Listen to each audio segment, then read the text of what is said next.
오늘 시간에는 내게 배우라라고 하는 말씀으로 함께 은혜의 말씀을 나누고자 합니다. 이스라엘에는 농사를 지을 때 농사법이 우리나라랑 좀 다릅니다. 어미소 옆에다가 아기소를 같이 붙여놓고 같은 멍이를 매게 해서 밭을 갈게 하는데 사실은 어미소가 멍이를 메고 밭을 다 갈죠. 근데 아기소는 어미 옆에 착 붙어서 어미 옆에서 어미소가 어떻게 밭을 가는지를 어려서부터 보고 배우게 하는 것입니다. 어미소가 힘을 써서 밭을 갈면 옆에서 뛰어놀던 애기 새끼소도 힘쓰는 흉내를 내고 어미소가 좀 편하게 쉬면 새끼소도 편하게 쉬면서 밭을 갈게 되는 것입니다. 예수님은 우리에게 내게 와서 나와 함께 멍에를 매자 그리고 내게 배우라고 말씀하고 있습니다. 나의 모든 멍에는 예수님이 대신 배워주시고 너희는 내게 와서 쉼을 얻고 내게 배우라는 것입니다. 우리가 주님 앞에 왔으면 주님께 배워야 하는 것입니다. 우리는 예수님께 와서 그러면 무엇을 배워야 합니까? 우리는 예수님의 겸손을 배워야 합니다. 만왕의 왕 되시고 만주의 주가 되신 하나님이 인간이 되신 이 성육신의 사건은 인간이 참으로 상상할 수 없고 생각할 수 없는 놀라운 겸손인 것입니다. 없는 사람이 좀 더 낮아지고 무시를 당하고 멸시를 당하는 것 그거는 뭐 없는 사람이니까 그럴 수 있다 할지라도 모든 것을 다 가지고 있는 사람이 그걸 다 내어버리고 낮아진다고 하는 것은 결코 쉬운 일이 아니에요. 근데 이 우주 만물의 창조주가 되시고 만왕의 왕 되신 그 예수님이 그 모든 영광을 다 내버리고 인간의 죄인된 인간의 몸으로 이 땅에 오셨다는 것은 굉장한 겸손인 것입니다.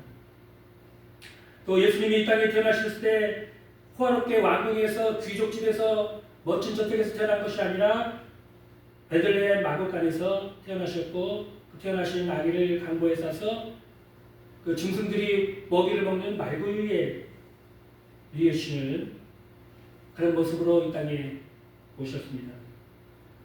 동방 박사들이 이 동방에서 큰 왕이 태어났다는 별을 보고 헤로데에게 찾아와서 왕궁에 찾아와서 여기 위대한 왕이 태어나셨는데 그 왕이 어디 계시냐? 위대한 왕이 태어났기 때문에 왕궁에서 태어날 줄 알았어요. 근데 예수님은 왕궁에서 태어난 것이 아니라 마곡간에서 태어나셨습니다.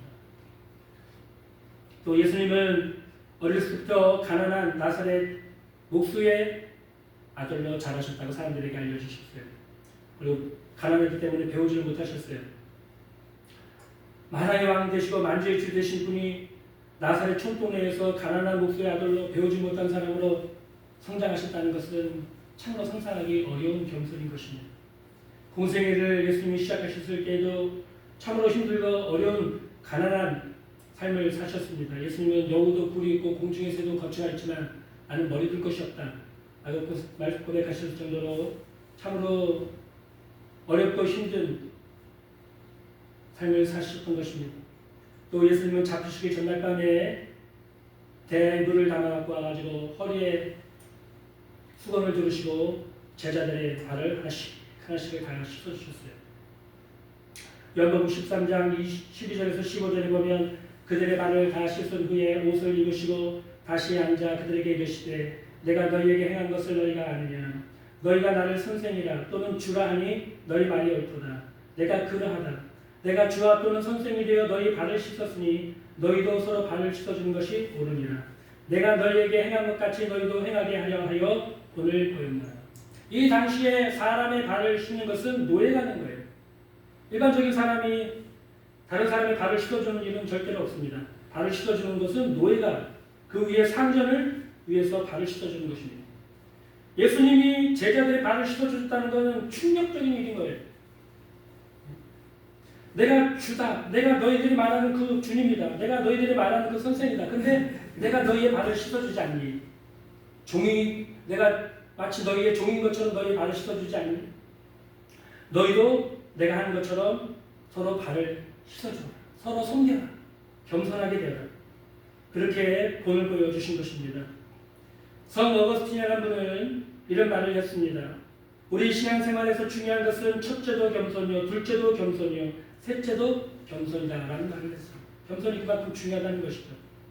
사람들은 다 높아지려고 합니다. 심지어 교회에 와서도 높아지려고 해요.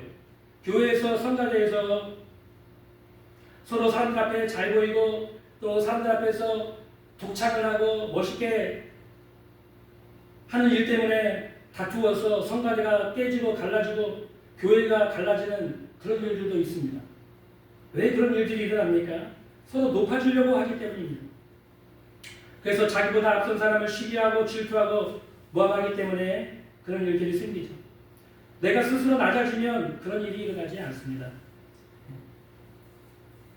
하나님이 우리를 높여주셔야지 우리가 높아지는 것이지 사람이 스스로 자신을 높인다고 해서 높아지는 것은 아닙니다. 야고보서 4장 10절에 보면 주 앞에서 낮추라. 그리하면 주께서 너희를 높이시리라. 베드로전서 5장 6절에서는 그러므로 하나님의 능하신 손 아래서 겸손하라. 때가 되면 너희를 높이시라고 말씀하고 있습니다. 옛날에 성자 로렌즈 수도사라고 하는 분의 이야기가 있어요. 백발이 성성한 이 로렌즈 수도사가 다툼이 자주 일어난다고 하는 어느 수도원의 수도원장으로 임명이 됐습니다. 그래서 그가 문제가 많은 그 수도원에 가서 노크를 하고 두드리자 많은 젊은 수도사들이 우르르 몰려와가지고 문을 열어가지고 봤더니 백발이 성성한 수도사 사람이 앞에 서 있거든요. 그래서 아이고 늦지막게 수도사가 되려고 왔구만. 속으로 비웃으면서 아이 저희 가가지고 식당에 가가지고 접시나 닦으세요. 우리는 이 절차가 다 있어요. 수도사가 되면 먼저 접시 닦기를 먼저 하셔야 돼요. 그리고는 그 노인분을 식당으로 봉사를 시켰어요. 그랬더니 이분이 네 알겠습니다 하고는 아무 말도 안 하고 식당에 가서 한 달 동안 열심히 접시 닦기를 했습니다. 닦기를 하는 동안에도 여기저기서 젊은 사람들이 막 이렇게 저렇게 비웃고 힘들고 어렵게 만들었어요. 한 달이 다 지나고 둘째 달이 됐더니 이제는 화장실 가서 화장실 청소하십시오. 네 알겠습니다 하고 가서 화장실도 한 달 열심히 또 청소를 했습니다. 그리고 셋째 달이 되니까 이제는 빨래터에 가서 우리 수도원들의 수도사들의 옷과 이불을 빨래하십시오. 네 알겠습니다 하고 가서는 아무 말 안 하고 금방 안 하고 가서 빨래를 하는 거예요. 그렇게 3개월 정도가 지났을 즈음에 수도원 총감독이라고 하는 분이 이 수도원을 방문하게 됐습니다. 그러자 젊은 수도사들이 어쩔 줄 몰라가지고 쩔쩔매요. 왜냐하면 이 감독을 윗보이면은 이 수도원의 지원이 끊기니까 어떻게든지 잘 보이려고 막 쩔쩔매고 있는데 이 감독이 와가지고 하는 말이 새로 부임한 수도원장은 어디 있습니까? 젊은 수도사들이 아직 부임을 안 하셨는데요.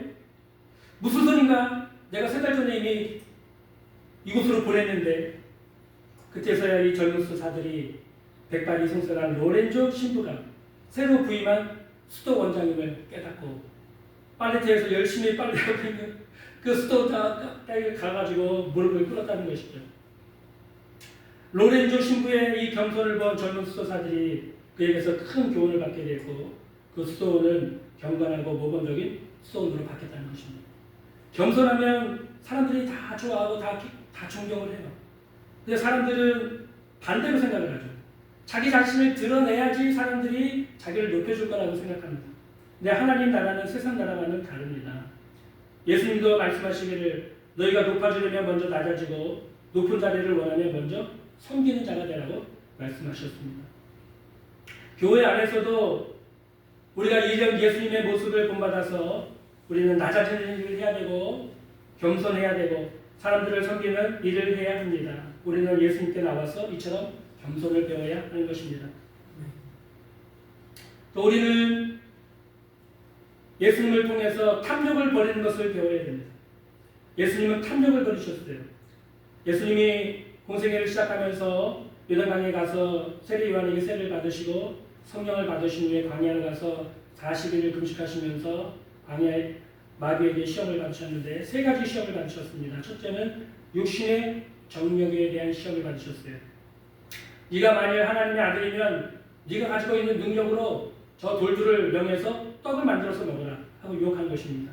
마태복음 4장 3절에서 4절에 보면 시험하는 자가 예수께 나와 이르되 내가 만일 하나님의 아들이여든 명하여 이 돌들로 떡덩이가 되게 하라. 예수께서 대답하여 이르시되 사람이 떡으로만 살 것이 아니요 하나님의 입으로부터 나오는 모든 말씀으로 살 것이라 하였느니라.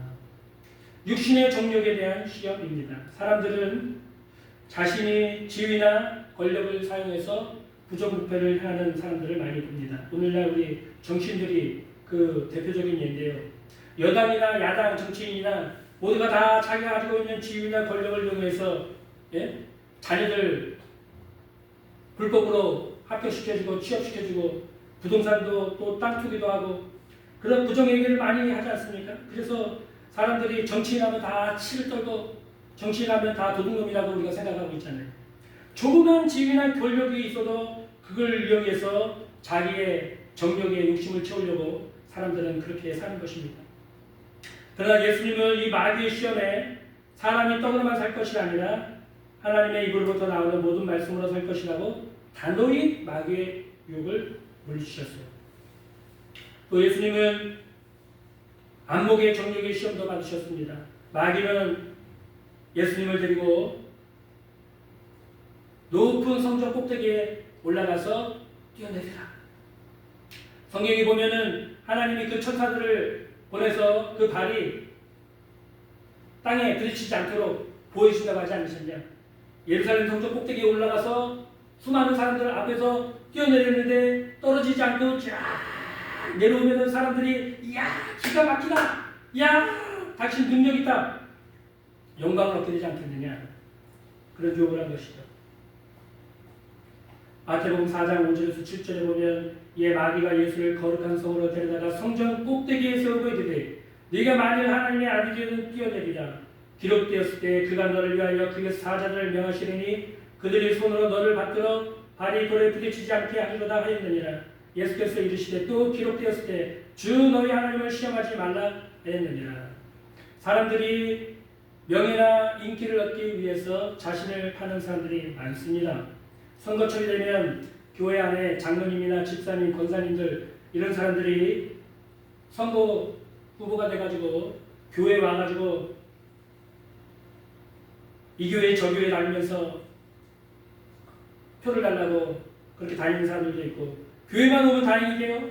절에까지 갑니다. 절에까지 가가지고 그 예불을 드리는데 참석을 해가지고 거기서 머리를 숙이고 우상 앞에 가서 절도 넙죽넙죽합니다. 명예를 얻기 위해, 세상 명예를 얻기 위해서 자기 신앙도 다 팔아먹고 그렇게 사는 사람들이 많아요. 이것이 오늘 우리 현실이고 마귀의 유혹인 것입니다. 우리는 예수님처럼 명예나 지위를 다 잃어버려도 나는 하나님을 믿고 섬기겠다고 하는 단호한 마음을 갖지 않습니다. 명예를 얻기 위해서 사기친 사람,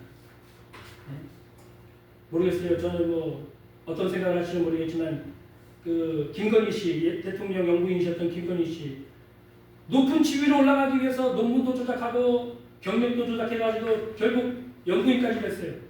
근데 결국엔 어떻게 됐습니까? 지금 붙잡혀가지고 감옥에 들어가서 재판을 받고 있잖아요. 명예나 인기를 얻기 위해서 자기 자신을 파는 사람들이 이렇게 많이 있습니다. 교회 안에도 그런 사람들이 많이 있고요. 또 이 세상에서 권력과 돈을 얻기 위해서 수단 방법을 가리지 않고 자기 영혼을 마귀에게 팔아면서까지도 하는 그런 사람들이 많이 있습니다. 마태복음 4장 8절 10절에 보면 마귀가 또 그를 데리고 지극히 높은 산으로 가서 천하만국과 그 영광을 보여 이르되 만일 내게 엎드려 경배하면 이 모든 것을 내게 주리라. 예수께서 말씀하시되 사탄아 물러가라. 기록되었을 때 주 너희 하나님께 경배하고 다만 너를 섬기라 하였느니라. 참, 제가 최근에 유튜브에서 사건 반장 같은 그런 형사 프로그램을 많이 보는데 돈을 얻기 위해서 부모를 죽이고 자녀를 죽이고 완전히 영혼을 팔아먹는 거죠. 돈과 권력을 얻기 위해서 수단과 방법을 가리지 않고 사람들을 제거합니다. 시체를 태워버리고 땅에 묻고 그 가루를 만들어가지고 산과 강에다 끌어버리고 시체도 못 찾게. 얼마나 잔인한지 모릅니다. 근데 그게 뭐 오늘날만 그렇습니까? 과거에 나치 독일의 히틀러는 유대인 600만 명을 죽이는 눈 하나 깜짝하지 않았어요. 북한의 김일성, 김정일, 김정은 자신의 권력을 독점하고 세습하기 위해서 수많은 사람들을 죽였고 지금도 죽이고 있습니다.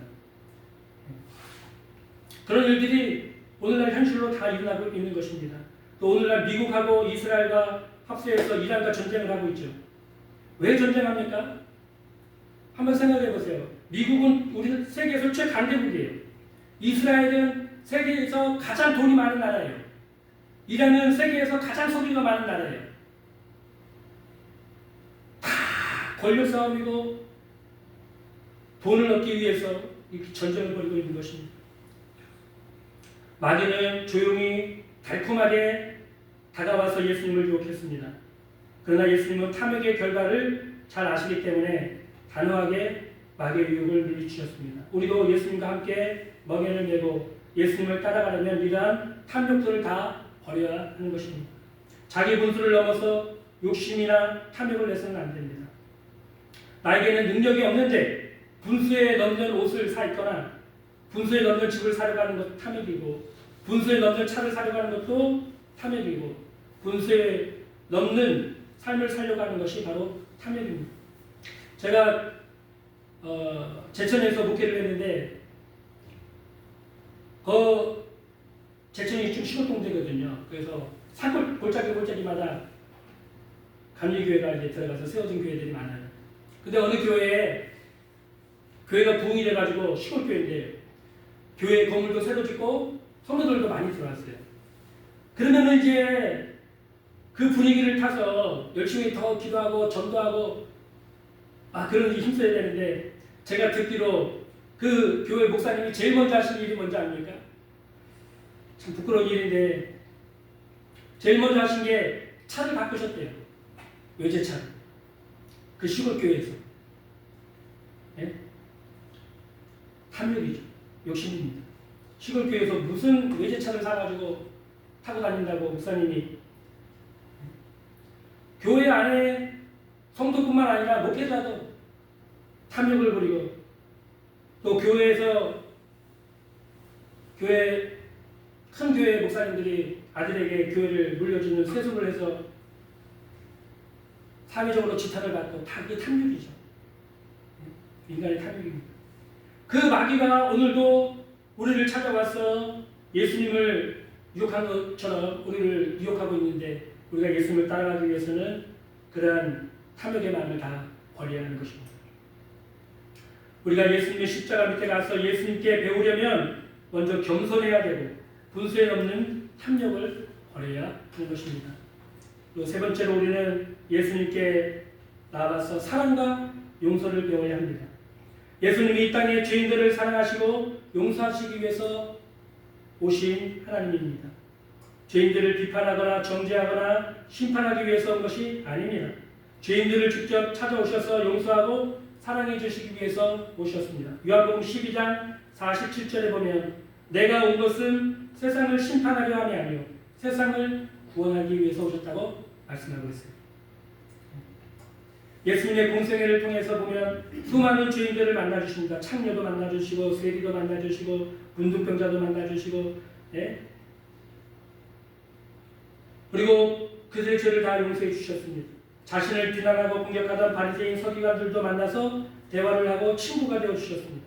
또 병으로 고통받던 많은 병자들을 고쳐주시고 하나님의 사랑을 직접 몸으로 삶으로 보여주셨습니다.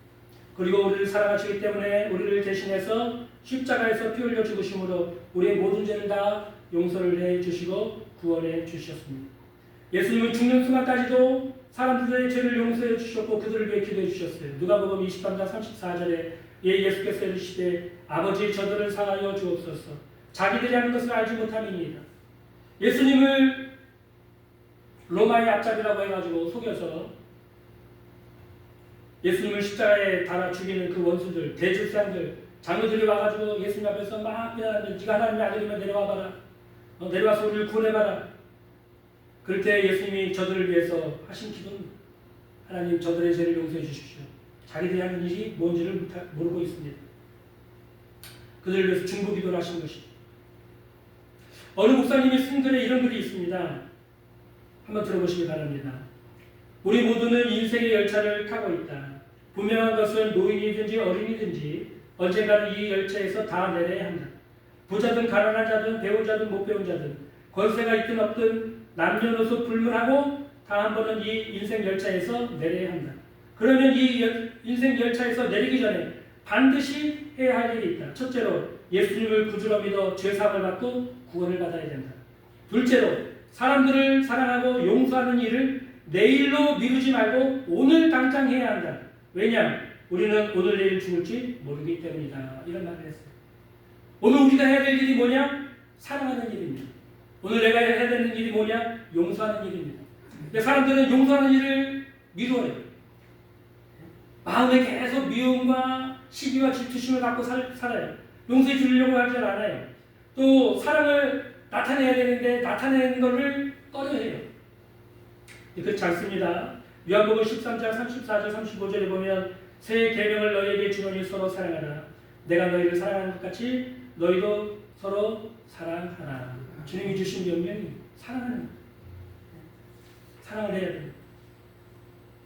오늘날 교회가 다투고 갈라지는 교회들이 많고 또 가정도 깨지고 이혼하는 가정들도 많이 있습니다. 왜 그럽니까? 서로 사랑과 용서가 없기 때문입니다.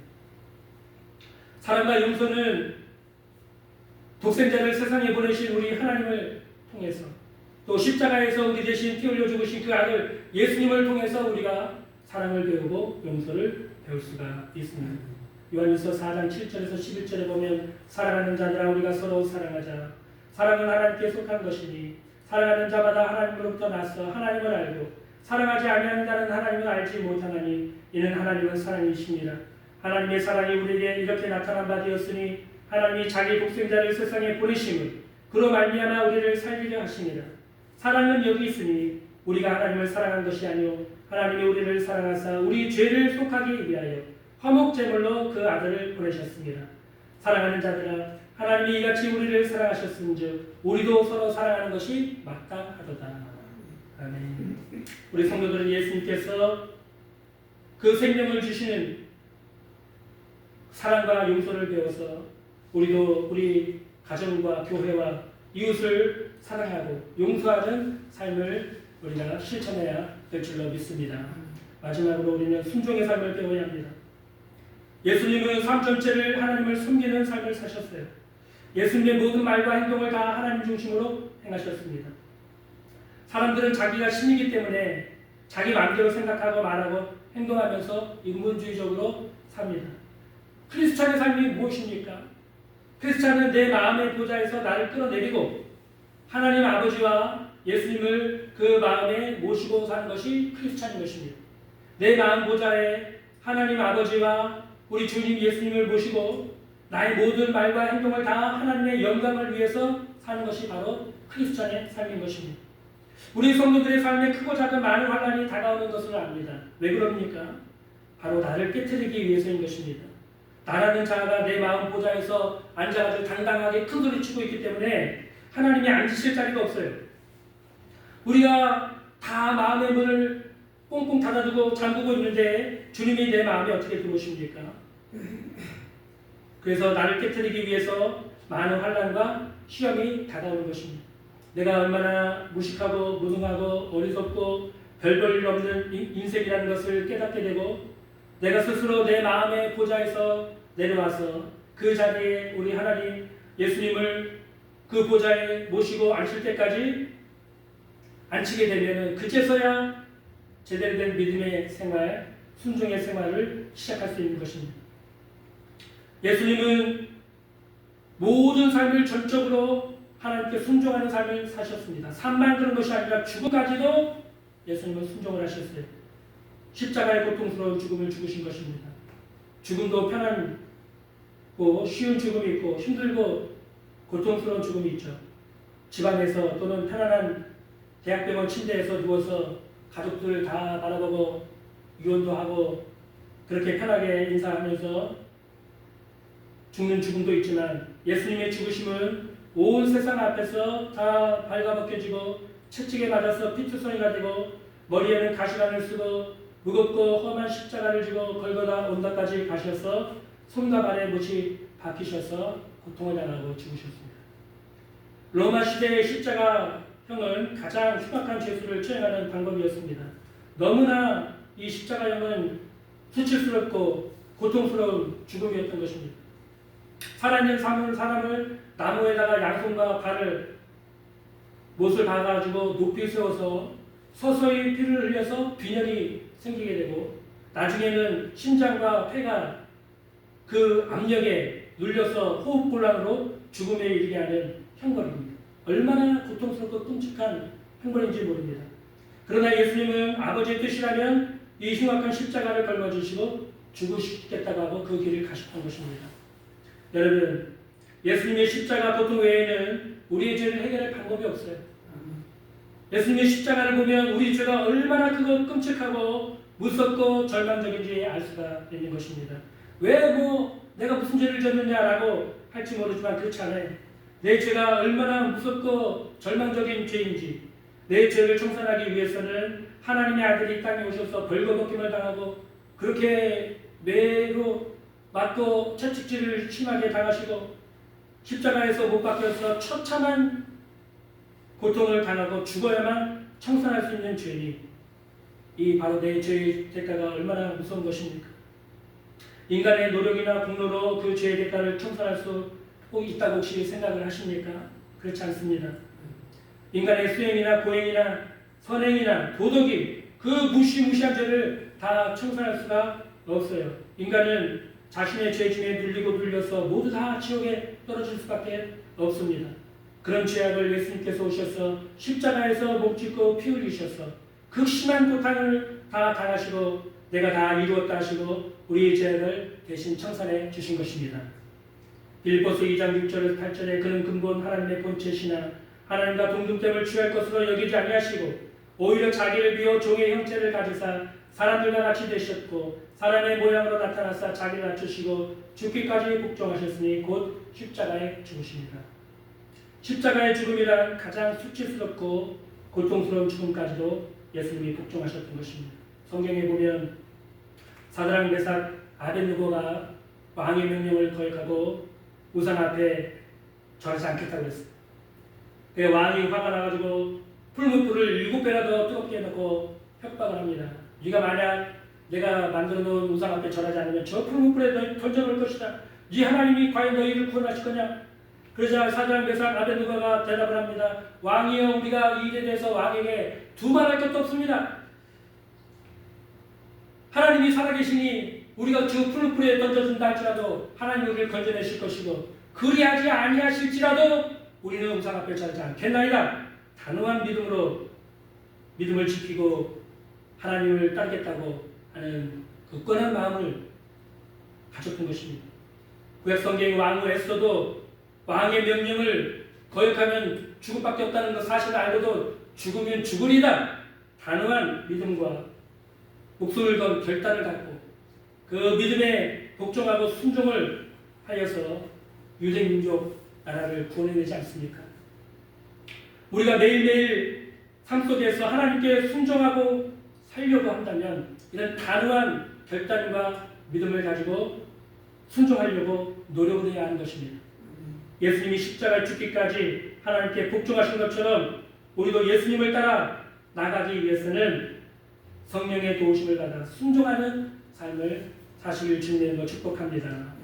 주님은 어깨에 무거운 짐을 십자가 짐을 짊어지시고 우리 모든 멍에를 다 메어주셨습니다. 우리의 죄의 무거운 짐, 우리의 삶의 불의의 짐, 우리의 저주와 고생의 짐, 질병과 고통의 짐, 죽음의 짐을 다 대신 걸머지고 가셨습니다. 그리고 우리에게 주님을 믿고 주님의 멍에 밑에 와서 쉼과 안식을 누리라고 말씀하고 있는 것입니다. 그래서 우리가 주님을 따라가기 위해서 겸손을 배워야 되고 탐욕을 버려야 되고 사랑과 용서를 배워야 되고 순종을 배워야 합니다. 그럴 때 우리는 주님과 동행할 수 있고 십자가 밑에 나가서 평안과 은혜를 받고 금세와 내세까지 주님과 함께 영원히 복되게 살 수 있는 인생이 될 줄로 믿습니다.